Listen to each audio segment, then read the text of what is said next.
नमस्कार, स्वागत है आप सभी का। मैं हूं माधवी पांडे, आपके साथ बात करेंगे खबरों की। उत्तराखंड के मुख्यमंत्री पुष्कर सिंह धामी भारतीय सामाजिक विज्ञान संस्थान संघ यानी IASSI के 24वें वार्षिक सम्मेलन में शामिल हुए हैं। दून विश्वविद्यालय में आयोजित इस कार्यक्रम में 3 दिनों तक भारत के प्रमुख सामाजिक वैज्ञानिकों, शोधकर्ताओं और नीति निर्माताओं के बीच एक महत्वपूर्ण संवाद को सुगम बनाना है, जिसमें सतत विकास, जलवायु परिवर्तन और आजीविका सुरक्षा पर ध्यान केंद्रित किया जाएगा।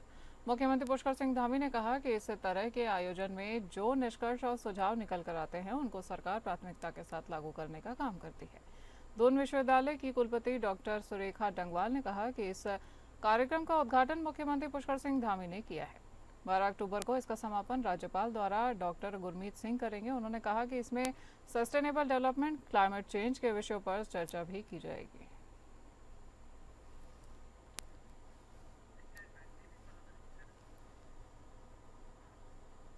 उत्तराखंड के मुख्यमंत्री पुष्कर सिंह धामी ने आम जनता की समस्याओं के समाधान को लेकर लगातार सकारात्मक कदम उठाए हैं।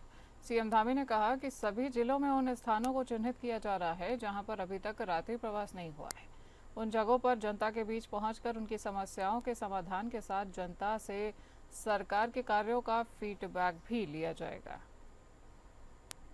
आपको बता दें कि मुख्यमंत्री खासा सक्रिय नजर आ रहे हैं और अब भूमि पर भी उनका कार्य होता हुआ दिखाई दे रहा है।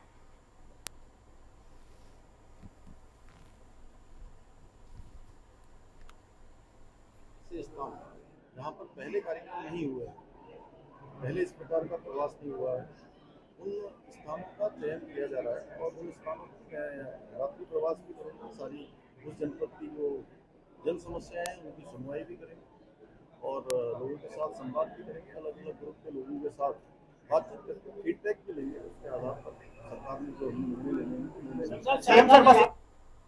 मुख्य सचिव आनंद वर्धन ने सचिवालय में विभिन्न विभागों के प्रस्तावों को लेकर व्यय वित्त समिति की बैठक आयोजित की है। बैठक के दौरान विभिन्न विभागों के प्रस्तावों को मंजूरी मिली है। मुख्य सचिव ने अधिकारियों को निर्देश दिया है कि नंदा राजजात यात्रा से संबंधित कार्यों को निर्धारित समय सीमा के भीतर किया जाना सुनिश्चित किया जाए। उन्होंने कहा कि यात्रा शुरू होने से पहले सभी कार्य पूर्ण कर लिए जाएं और मुख्य सचिव ने शारदा घाट पुनर्विकास से संबंधित प्रस्तावों के दौरान कहा कि किसी भी स्थान के सौंदर्यीकरण सहित अन्य कार्यों में स्वदेशी मटेरियल को प्राथमिकता दी जाए। उन्होंने घाटों के निर्माण से संबंधित प्रोजेक्ट्स के प्रयोग होने वाली नई तकनीकों में भी न्यूनतम रखरखाव वाली तकनीकों का उपयोग किए जाने पर जोर दिया है।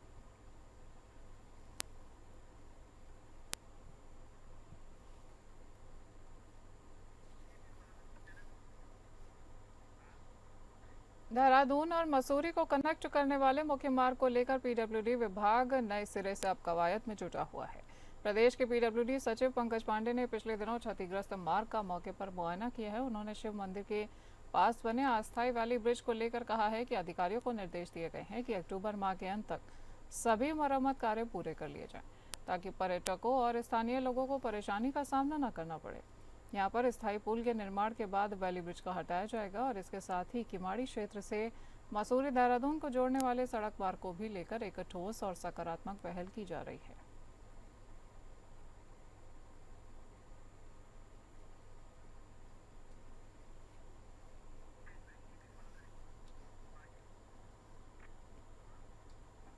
उत्तराखंड के बागेश्वर जिला स्तर पर सहकारिता विभाग के माध्यम से 13 अक्टूबर से 17 अक्टूबर तक सहकारी सम्मेलन का आयोजन ऐतिहासिक नुमाइश मैदान बागेश्वर में किया जाएगा। वहीं CDO बागेश्वर तिवारी का कहना है कि सहकारी समितियों से जुड़े किसान, मजदूर, ग्रामीण और समूह बनाकर कार्य कर रही महिला पुरुषों को मेले में सम्मानित भी किया जाएगा। ग्रामीणों के लघु उद्योग से बनी चीज़ों को सरकार के माध्यम से आगे बढ़ाने का प्रयास भी किया जाएगा। वहीं बागेश्वर जिले की जनता से सरकारी मेले का लाभ उठाने की अपील भी की गई है।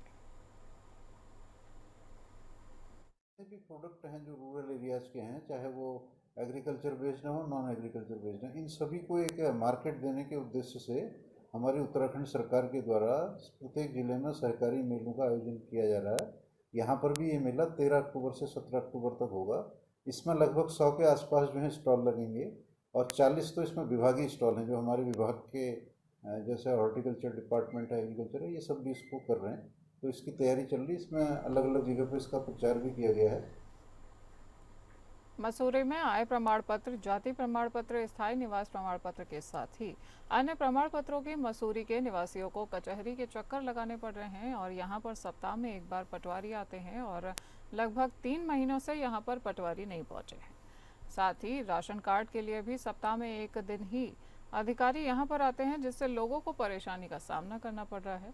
मसूरी व तहसील का दर्जा दिए जाने की घोषणा को लगभग 1 वर्ष का समय बीत चुका है, लेकिन अभी तक इसको लेकर धरातल पर कोई भी कार्यवाही नजर नहीं आ रही है और शहरवासियों को बड़ी उम्मीदें थीं कि अब ज़रूरी कागजातों के लिए देहरादून कचहरी के चक्कर उन्हें नहीं काटने पड़ेंगे और तहसील बनने के बाद मसूरी में ही सारे काम हो जाएंगे।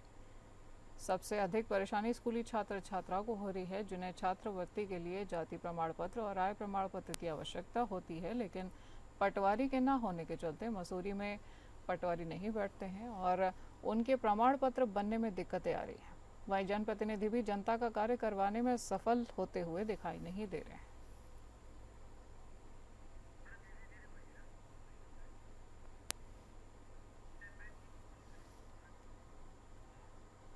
चौखुटिया में ऑपरेशन स्वास्थ्य के नाम से पिछले 2 अक्टूबर से चल रहे जन आंदोलन जारी है। वहीं स्वास्थ्य व्यवस्थाओं के सुधार के लिए चल रहे आमरण अनशन ने प्रशासन और स्वास्थ्य विभाग को आखिरकार हरकत में ला दिया है।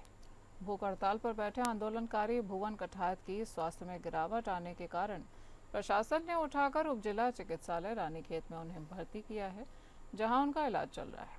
वहीं साथ ही कुछ लोग चौखुटिया रामगंगा में जल सत्याग्रह भी कर रहे हैं। चौखुटिया के धरना स्थल पर कुआंव मंडल के स्वास्थ्य निदेशक डॉक्टर के पांडे और डॉक्टर नवीन तिवारी के साथ कुछ प्रमुख मांगों पर सहमति भी बनी हुई है, लेकिन आंदोलन अभी भी जारी है।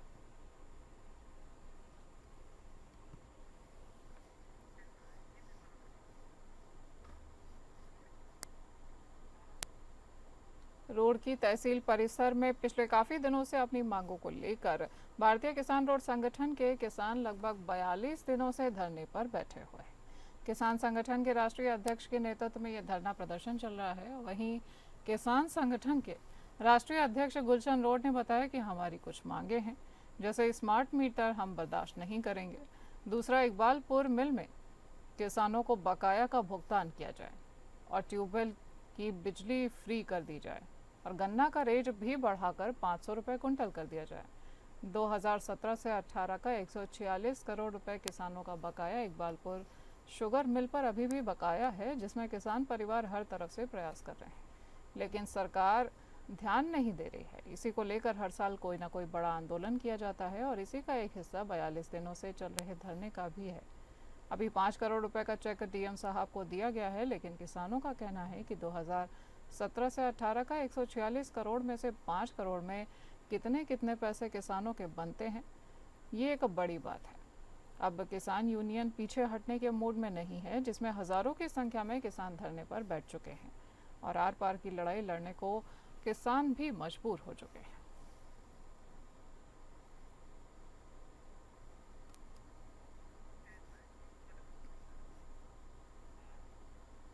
जिला अधिकारी सविन बंसल के निर्देशानुसार अपर जिला अधिकारी प्रशासन ऋषि पर्णा सभागार में दीपावली के अवसर पर आतिशबाजी के अस्थायी लाइसेंस से जुड़ी अहम बैठक को आयोजित किया गया है, जिसमें जिले के विभिन्न व्यापारिक संगठनों के पदाधिकारियों और विभागीय अधिकारियों ने हिस्सा लिया है। देहरादून में प्रशासन ने दिवाली को देखते हुए पटाखा बिक्री को लेकर कड़े और सख्त नियम भी लागू कर दिए हैं। वहीं सार्वजनिक रास्तों और आंतरिक सड़क मार्ग पर पटाखा बिक्री पूरी तरह से प्रतिबंधित कर दिया गया है। अपर जिलाधिकारी प्रशासन जय भारत सिंह ने व्यापार मंडल के पदाधिकारियों से व्यवस्था बनाने में प्रशासन का सहयोग करने की अपेक्षा की है। साथ ही पुलिस फायर प्रशासन के अधिकारियों को निर्धारित नियमानुसार लाइसेंस निर्गत करने की कार्यवाही के निर्देश भी दिए गए हैं।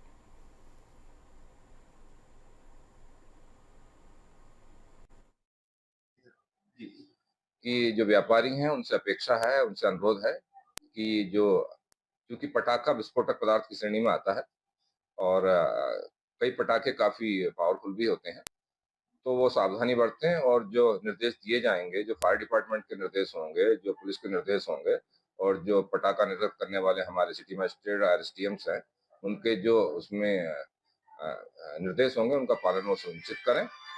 और चूँकि ये महीना पूरा त्योहार का है, हरिद्वार में अवैध पटाखों पर एक बड़ी कार्यवाही सामने आई है। ज्वालापुर के पीठ बाजार में एसडीएम के छापे में लाखों के अवैध रूप से रखे गए पटाखे जब्त कर लिए गए हैं और गोदाम को भी सील कर दिया गया है। उप जिलाधिकारी जितेंद्र कुमार के नेतृत्व में पुलिस टीम ने अचानक से छापेमारी मार करके मौके से लाखों रुपए के पटाखे बरामद कर लिए। बताया जा रहा है कि दीपावली से पहले बड़े पैमाने पर अवैध रूप से पटाखों का भंडारण किया जा रहा था। छापेमारी के दौरान उप जिलाधिकारी जितेंद्र कुमार के साथ पुलिस फोर्स और प्रशासनिक अधिकारी भी मौजूद रहे हैं। अधिकारियों ने मौके पर मौजूद लोगों से पूछताछ की है और अवैध पटाखों को जब्त कर गोदाम को सील कर दिया है। प्रशासन ने साफ चेतावनी दी है कि जिले में किसी भी प्रकार का अवैध पटाखा कारोबार बर्दाश्त नहीं किया जाएगा और दोषियों के खिलाफ सख्त से सख्त कार्यवाही भी की जाएगी। आपको बता दें कि दिवाली से पहले ही पुलिस अब काफ़ी मुस्तैद नज़र आ रही है और हरिद्वार में अवैध पटाखों पर यह कार्यवाही की गई है। ज्वालापुर के पीठ बाजार में एसडीएम के द्वारा छापेमारी की गई है, जिसमें लाखों रुपए के अवैध पटाखों को जब्त किया गया है। वहीं गोदाम को सील भी कर दिया गया है। उप जिलाधिकारी जितेंद्र कुमार के नेतृत्व में पुलिस टीम ने अचानक से यह छापेमारी की है और मौके से लाखों रुपए के पटाखे बरामद किए हैं। वहीं ऐसा भी कहा जा रहा है कि दीपावली से पहले बड़े पैमाने पर अवैध रूप से पटाखों का भंडारण किया जा रहा था। छापेमारी के दौरान उप जिलाधिकारी जितेंद्र कुमार के साथ पुलिस फोर्स और प्रशासनिक अधिकारी भी यहां पर मौजूद रहे हैं। वहीं अधिकारियों ने मौके पर मौजूद लोगों से पूछताछ भी की है और अवैध पटाखों को जब्त कर गोदाम को सील कर दिया है। आपको बता दें कि प्रशासन ने साफ साफ चेतावनी भी दी है कि जिले में किसी भी प्रकार का अवैध कारोबार बर्दाश्त नहीं किया जाएगा और दोषियों के खिलाफ सख्त कार्रवाई भी की जाएगी।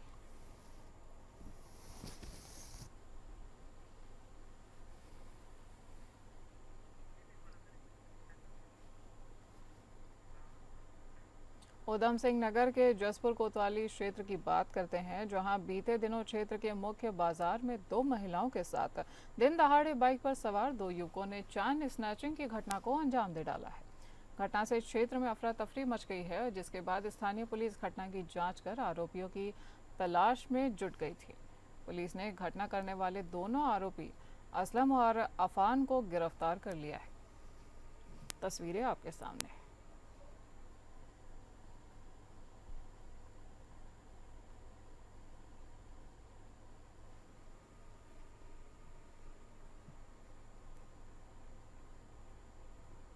आपको बता दें कि चेन स्नैचिंग की वारदातें तो हर जगह देखी जाती हैं, लेकिन त्वरित पुलिस कार्यवाही ये देखने को मिल रही है, जिसमें दोनों ही बदमाशों को पुलिस ने पकड़ लिया है।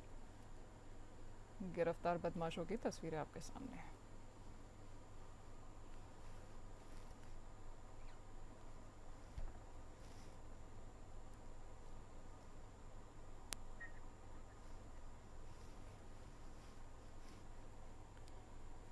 आपको बता दें कि उधम सिंह नगर के जसपुर कोतवाली क्षेत्र की बात कर रहे हैं, जहां पर बीते दिनों क्षेत्र के मुख्य बाजार में दो महिलाओं के साथ में दिन दहाड़े इस खतरनाक घटना को अंजाम दिया गया है। बाइक पर सवार दो युवकों ने चैन स्नैचिंग कर दी है उस युवती के साथ में और घटना को अंजाम दिया है।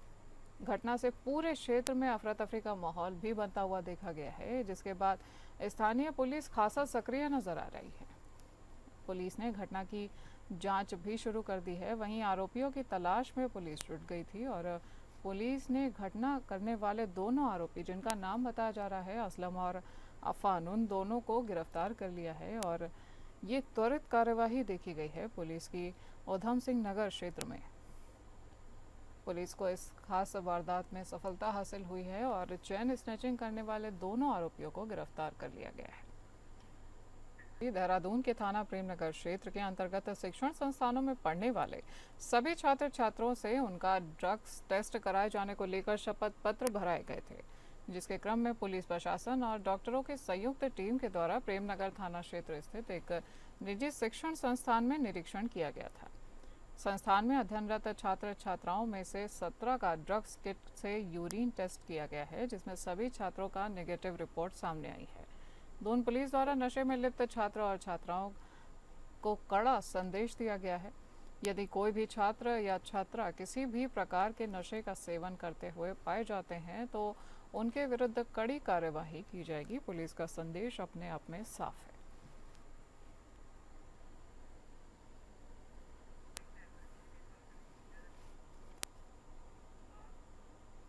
प्रदेश में सुबह और शाम के तापमान से अंतर जरूर देखने को मिल रहा है, लेकिन पहाड़ से लेकर मैदान तक अच्छी धूप खिली हुई है। मौसम विज्ञान केंद्र देहरादून के निदेशक चंद्र सिंह तोमर ने बताया है कि आज उत्तराखंड के कुछ पहाड़ी क्षेत्रों में हल्की से बहुत हल्की बारिश होने की संभावना है। हालांकि कल से 16 अक्टूबर तक मौसम सामान्य बने रहने का अनुमान है। उन्होंने बताया कि कल से अगले 5 दिनों तक कोई बर्फबारी या बारिश के आसार नहीं है। हालांकि इस दौरान अधिकतम तापमान में ज़्यादा और न्यूनतम तापमान में कम वृद्धि भी देखने को मिल सकती है। अगले 24 घंटे के लिए जो हमने फोरकास्ट दिया है उसमें हल्की से मध्यम दर्जे की वर्षा कहीं कहीं पे हो सकती है। प्रदेश के जो ज़्यादातर जनपदों में उसमें से मैदानी में नहीं उम्मीद नहीं है, जैसे कि हरिद्वार हो गया, उधम सिंह नगर जैसे क्षेत्र हो गए, वहाँ पे उम्मीद नहीं है। लेकिन बाकी जगह पे ऐसा संभावना बन रही कि हल्की से मध्यम दर्जे की वर्षा, लेकिन बहुत कम जगह पे, जैसे हम कहीं कहीं जो देते हैं जिसको बोलते हैं लेस देन 25% एरिया जिसमें कवर होता है। आपको बता दें कि उत्तराखंड में सुबह और शाम के तापमान में अंतर ज़रूर देखने को मिल रहा है, लेकिन पहाड़ों में मौसम खुशनुमा बना हुआ है। मैदान में भी अच्छी धूप खिल रही है और पहाड़ों के साथ साथ ये मौसम देखने को मिल रहा है जिसका लुत्फ लोग उठा रहे हैं। मौसम विज्ञान केंद्र देहरादून के निदेशक चंद्र सिंह तोमर ने बताया कि आज उत्तराखंड के कुछ पहाड़ी क्षेत्रों में हल्की से बहुत हल्की बारिश होने की संभावना है।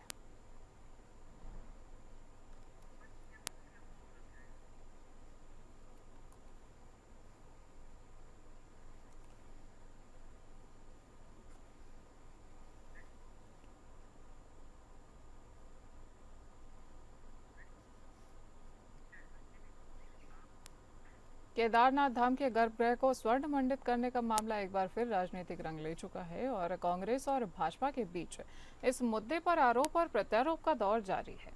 पूर्व कांग्रेस प्रदेश अध्यक्ष और बीकेटीसी के पूर्व अध्यक्ष गणेश गोदियाल ने भाजपा नेता एवं बीकेटीसी के पूर्व अध्यक्ष अजेंद्र अजय पर गंभीर आरोप लगाए हैं। दरअसल केदारनाथ मंदिर के गर्भगृह को वर्ष 2022 में स्वर्ण मंडित कर दिया गया था। तभी से सोने और उससे जुड़ी प्रक्रियाओं को लेकर विवादों का सिलसिला लगातार जारी है। अब बीकेटीसी के पूर्व अध्यक्ष गणेश गोदियाल ने नया आरोप लगा दिया है कि केदारनाथ की शिला को दिल्ली ले जाने का काम तत्कालीन अध्यक्ष अजेंद्र अजय ने मुख्यमंत्री के आदेश पर किया था। गणेश गोदियाल ने कहा है कि ये शिला केदारनाथ की आस्था और सम्मान का प्रतीक है और जब तक इसे वापस नहीं लाया जाएगा वे इस मुद्दे को उठाते रहेंगे।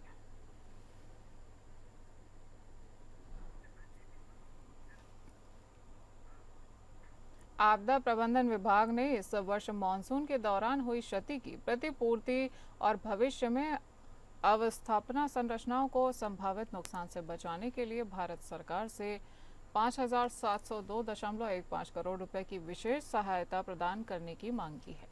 इसको लेकर आपदा प्रबंधन विभाग के सचिव विनोद कुमार सुमन का कहना है कि हमने 5,700 करोड़ रुपए का नुकसान और मिटिगेशन वर्क के लिए भारत सरकार से डिमांड किया था। भारत सरकार से इस डिमांड को रखने के बावजूद उसके बाद भी देहरादून और चमोली में बारिश से भारी क्षति हुई है, जिसके बाद इसका आंकड़ा अब 7,000 करोड़ रुपए के ऊपर जा चुका है, जो कि हम भारत सरकार के समक्ष रखेंगे।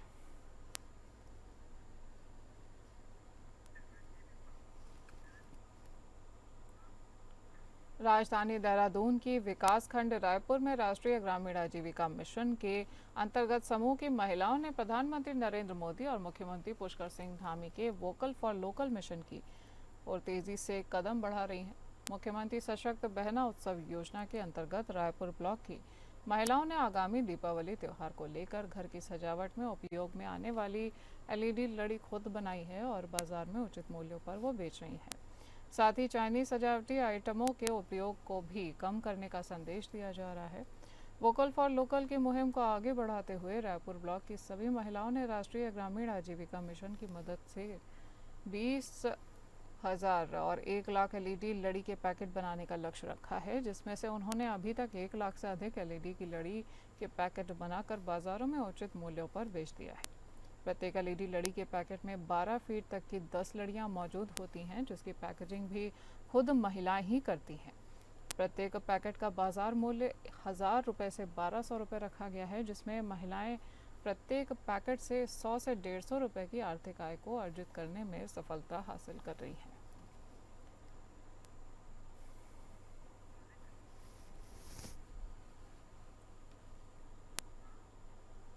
इस बुलेटिन में आज के लिए इतना ही। नमस्कार।